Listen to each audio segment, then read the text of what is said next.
Ally Kamwe ameamua kumjibu mchambuzi wa michezo ambaye amedai kwamba Yanga wamezidishiwa fedha, wamependelewa zile fedha ambazo hutolewa na Rais wa Jamhuri ya Muungano wa Tanzania Dr. Samia Suluhu Hassan zinazoitwa kapu la mama, ambapo timu zinapokuwa zimekwenda kucheza katika mashindano mbalimbali ya kimataifa na kupata magoli ama ushindi, basi hupewa fedha. Sasa mchambuzi huyo Wilson Olruma yeye akawa anasema kwamba hizo fedha zimezidishwa na kwamba kuna jambo ambalo halikuwa sawa. Nitakusomea kile ambacho alikiandika Olruma, lakini kabla ya hapo nataka nikufahamishe kile ambacho amekiandika Ally Kamwe. Amesema, naweka mambo sawa hapa. Kwenye ile hela ya mama tutoe kidogo, Jumapili tunywe supu ya bata mzinga. Halafu akaweka emoji ya kucheka na kisha akaandika, mnasemaje wananchi? Sasa hiki amekiandika baada ya hiki hapa alichokiandika Wilson Olruma kutoka EFM. Yeye aliandika, habari za wakati huu ndugu zangu, naomba mtu mmoja nieleweshe kama mtoto mdogo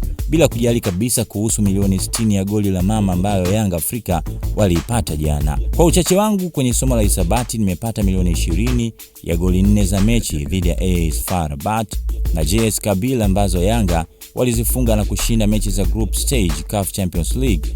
Hii milioni 60 imetokea wapi?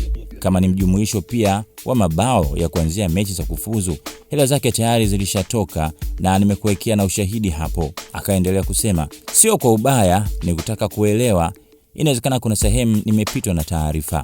Asante. Sasa comments zikaja zaidi ya 1330 huko, nyingine zikimpinga na nyingine zikiungana naye. Sasa Ally Kamwe yeye akaja kujibu hilo kwa kusema kwamba anataka hizo fedha zitumike kununua supu ya bata mzinga. Binafsi una mtazamo gani katika hiki? Tupe komenti yako hapo chini.